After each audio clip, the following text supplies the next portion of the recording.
भारी टैक्सों के निफाज से मुल्क की मईशत को धचका लगा। बाहर से माहिरीन लाकर कहते हैं कि मईशत ठीक हो जाएगी। रहनुमा पाकिस्तान पीपल्स पार्टी खुर्शीद शाह की तनकीद, कहा मईशत बेहतर करने का काम सियासतदानों पर छोड़ दें। बोले 2018 से महंगाई में होश रुपा इजाफा हुआ। तमाम सियासी जमातों को सबसे पहले पाकिस्तान के बारे में सोचना चाहिए।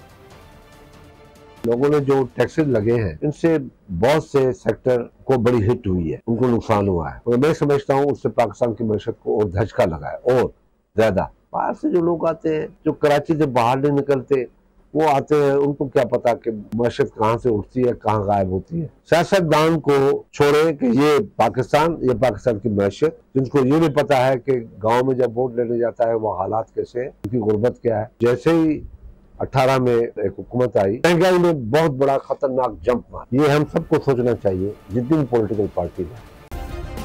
सब्सक्राइब करें और बेल दबाएं ताकि कोई खबर रह न जाए।